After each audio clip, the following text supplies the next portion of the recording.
رکیے، اس ویڈیو کو آگے بڑھانے سے پہلے صرف چند سیکنڈ مجھے دیجیے، کیونکہ ہو سکتا ہے کہ آج میں آپ کو وہ بات بتانے جا رہی ہوں جس کا تعلق آپ کے سکون، آپ کے دل، آپ کی دعاؤں اور آپ کے رب سے ہو۔ ایک سوال اپنے دل سے پوچھیں، آخر ایسا کیوں ہوتا ہے کہ بعض اوقات انسان کے پاس سب کچھ ہوتا ہے لیکن پھر بھی دل بے سکون رہتا ہے؟ آخر ایسا کیوں ہوتا ہے کہ ہم دعائیں کرتے ہیں مگر دل کہتا ہے کہ شاید میری آواز آسمان تک نہیں پہنچ رہی؟ اور اگر میں آپ سے کہوں کہ آج کے آخر میں آپ کو قرآن اور دعا کی روشنی میں ایک ایسا عمل بتاؤں گی جو آپ کے دل کو اللہ سے قریب کرنے کا ذریعہ بن سکتا ہے، تو یہ ویڈیو آخر تک ضرور دیکھیے، کیونکہ ہو سکتا ہے کہ یہ صرف ایک ویڈیو نہ ہو بلکہ آپ کی زندگی کا ایک اہم موڑ ہو۔ بسم اللہ الرحمن الرحیم۔ السلام علیکم ورحمۃ اللہ وبرکاتہ۔ پیارے ناظرین، امید کرتی ہوں کہ آپ جہاں بھی ہوں گے اللہ کے فضل و کرم سے خیریت سے ہوں گے۔ آج کی یہ گفتگو عام نہیں ہے۔ آج ہم کسی دنیاوی راز، کسی تعویذ، کسی عملیات یا کسی حیران کن چیز کی بات نہیں کریں گے۔ آج ہم اس چیز کی بات کریں گے کہ جس کے بغیر انسان زندہ رہ کر بھی اندر سے مردہ ہو سکتا ہے۔ آج ہم دل کے سکون، اللہ کے ذکر، دعا کی طاقت اور اس نور کی بات کریں گے جو اللہ اپنے بندوں کے دلوں میں اتارتا ہے۔ میرے عزیز دوستو، دنیا میں ایسے بہت سے لوگ ہیں جو ہنستے ہیں مگر اندر سے رو رہے ہوتے ہیں۔ بہت سے لوگ ایسے ہیں جن کے پاس بڑی گاڑیاں ہیں، بڑے گھر ہیں، بہت سے دوست ہیں، لیکن جب وہ رات کو تنہائی میں ہوتے ہیں تو ان کا دل ٹوٹ رہا ہوتا ہے۔ اور دوسری طرف کچھ ایسے لوگ بھی ہوتے ہیں جن کے پاس دنیا کی بہت کم چیزیں ہوتی ہیں لیکن ان کے دلوں میں عجیب سکون ہوتا ہے۔ کبھی آپ نے سوچا یہ فرق کیوں ہے؟ اس لیے کہ سکون دل سے نہیں آتا، سکون شہرت سے نہیں آتا، سکون لوگوں کی تعریف سے نہیں آتا۔ اللہ تعالیٰ قرآن مجید میں فرماتے ہیں الا بذکر اللہ تطمئن القلوب۔ ترجمہ، خبردار، اللہ کے ذکر سے دلوں کو سکون حاصل ہوتا ہے۔ غور کیجئے، اللہ نے نہیں فرمایا کہ دل بینک بیلنس سے مطمئن ہوتے ہیں، اللہ نے نہیں فرمایا کہ دل دنیا سے مطمئن ہوتے ہیں، اللہ نے فرمایا کہ دلوں کو سکون میرے ذکر سے ملتا ہے۔ آج انسان نے بہت کچھ حاصل کر لیا، اس کے ہاتھ میں موبائل آ گیا، دنیا اس کی مٹھی میں آ گئی، لیکن دل کا سکون اس سے دور ہو گیا۔ کبھی رات کو خاموشی میں خود سے سوال کیجئے، آخری مرتبہ میں نے اللہ سے دل کی بات کب کہی تھی؟ آخری مرتبہ میں نے روتے ہوئے دعا کب مانگی تھی؟ آخری مرتبہ میں نے سجدے میں اپنی روح کو اللہ کے سامنے کب جھکایا تھا؟ میرے دوستو، اللہ سے دوری آہستہ آہستہ شروع ہوتی ہے۔ انسان ایک نماز چھوڑتا ہے، پھر دوسری نماز چھوڑ دیتا ہے، ایک دن قرآن نہیں پڑھتا، پھر کئی دن گزر جاتے ہیں، ایک دن ذکر چھوڑ دیتا ہے، پھر دل سخت ہونا شروع ہو جاتا ہے۔ پھر وہ وقت آتا ہے جب انسان کے پاس سب کچھ ہوتا ہے لیکن اندر خالی پن ہوتا ہے۔ ایک مرتبہ حضرت یونس علیہ السلام پر وہ وقت آیا جسے سوچ کر بھی انسان کے جسم میں کپ کپی دوڑ جاتی ہے۔ رات کا اندھیرا، سمندر کی گہرائی اور پھر مچھلی کے پیٹ کا اندھیرا۔ ذرا غور کیجئے، ہر طرف اندھیرا ہی اندھیرا تھا، نہ کوئی دوست، نہ کوئی رشتہ دار، نہ کوئی مددگار۔ ایسے وقت میں حضرت یونس علیہ السلام نے کیا کیا یا کیا کہا؟ انہوں نے دنیا کو نہیں پکارا، انہوں نے لوگوں کو نہیں پکارا، انہوں نے صرف اپنے رب کو پکارا۔ لا الہ الا انت سبحانک انی کنت من الظالمین۔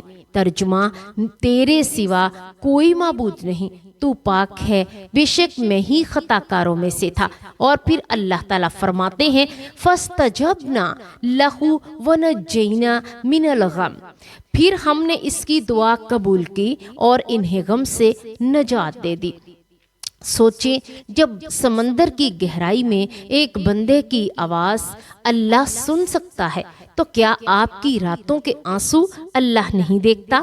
کیا آپ کی خاموش دعائیں اللہ تک نہیں پہنچتی؟ رسول اللہ صلی اللہ علیہ وآلہ وسلم نے فرمایا، اللہ تعالیٰ اپنے بندے سے 70 ماؤں سے بھی زیادہ محبت کرتا ہے۔ یہ کیسی محبت ہے؟ ہم ایک گناہ کرتے ہیں، اللہ پردہ رکھتا ہے۔ ہم بار بار غلطی کرتے ہیں، اللہ پھر بھی رزق دیتا ہے۔ ہم بھول جاتے ہیں لیکن وہ ہمیں نہیں بھولتا۔ میرے دوستو، کبھی کبھی انسان سوچتا ہے کہ شاید میری دعا قبول نہیں ہوگی، لیکن رسول اللہ صلی اللہ علیہ وآلہ وسلم نے فرمایا، دعا مومن کا ہتھیار ہے۔ آپ کو معلوم ہے سب سے خوبصورت بات کیا ہے؟ اللہ کے دروازے پر کبھی بند نہیں لکھا ہوتا۔ دنیا کے دروازے بند ہو جاتے ہیں، لوگ منہ پھیر لیتے ہیں، رشتے بدل جاتے ہیں، لیکن اللہ نہیں بدلتا۔ ایک نیک شخص فرماتے تھے، میں نے زندگی میں سب کچھ آزمایا، لیکن جب میں نے اللہ کو آزمایا تو کبھی خسارے میں نہیں رہا۔ میرے بھائی اور بہنوں، بعض لوگ کہتے ہیں میرے دل میں عجیب بے چینی رہتی ہے، کچھ کہتے ہیں ہمارے گھروں میں برکت ختم ہو گئی ہے، کچھ کہتے ہیں ہم بہت کوشش کرتے ہیں مگر سکون نہیں ملتا، اور کچھ کہتے ہیں دعا کرتے کرتے تھک گئے ہیں۔ آج اپنے دل میں یہ بات بٹھا لیں کہ اللہ آپ کو بھولا نہیں، ہو سکتا ہے وہ آپ کی طرف پلٹنے کا انتظار کر رہا ہو سکتا ہے کہ وہ چاہتا ہے کہ آپ رات کو اندھیرے میں ہاتھ اٹھائیں اور کہیں، یا اللہ میں آ گیا ہوں، یا اللہ میں تھک گیا ہوں، یا اللہ میرے دل کو سکون دے دے۔ میرے عزیز دوستو، اب آخر میں ایک عمل آپ کے ساتھ شیئر کرتی ہوں۔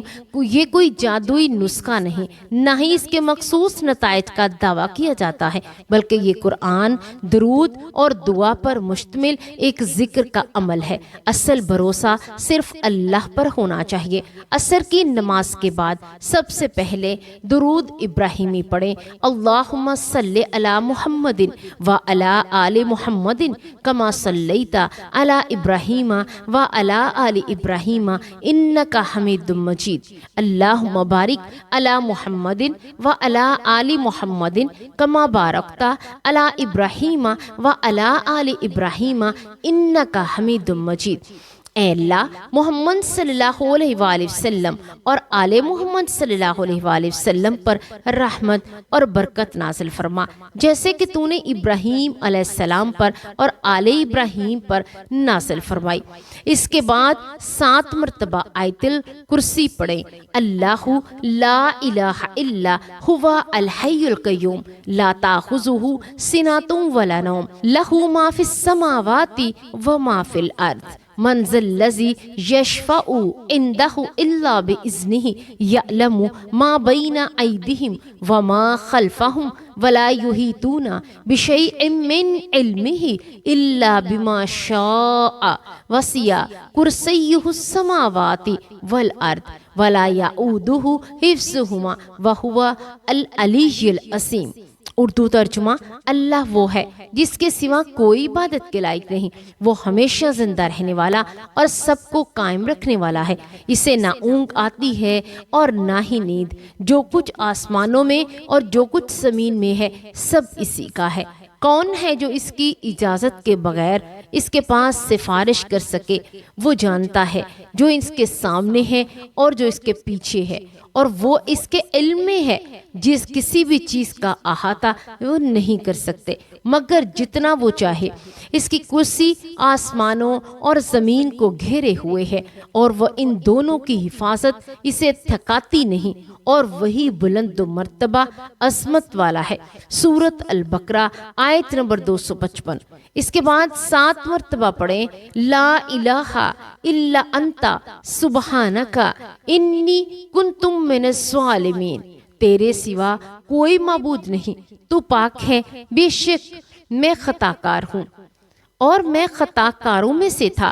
اور پھر آخر میں دوبارہ درود ابراہیمی پڑھیں۔ اس کے بعد دل سے دعا کریں، یا اللہ ہمارے دلوں کو اپنے نور سے بھر دے، یا اللہ ہمارے گناہوں کو معاف فرما دے، یا اللہ ہمارے رزق میں برکت عطا فرما، یا اللہ جو بیمار ہیں انہیں شفا عطا فرما، جو پریشان ہیں ان کی پریشانیاں دور فرما، جو مقروض ہیں ان کے قرض ادا فرما، جو بے روزگار ہیں ان کے لیے رزق کے دروازے کھول دے۔ یا اللہ ہمارے والدین پر رحم فرما۔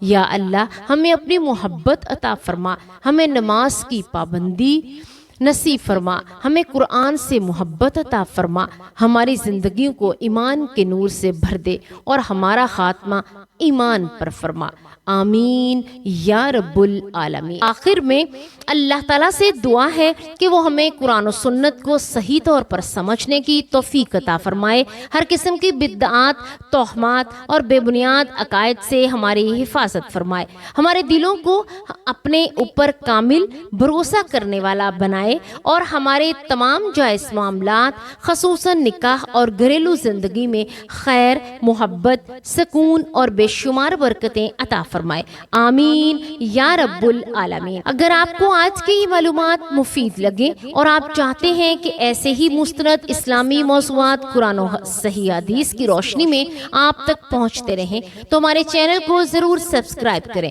اور اس ویڈیو کو لائک کریں، اپنے عزیزوں اور دوستوں کے ساتھ شیئر کریں تاکہ یہ صحیح معلومات زیادہ سے زیادہ لوگوں تک پہنچ سکے۔ اللہ تعالیٰ آپ سب کو اپنے حفظ و امان میں رکھے، آمین یا رب العالمین۔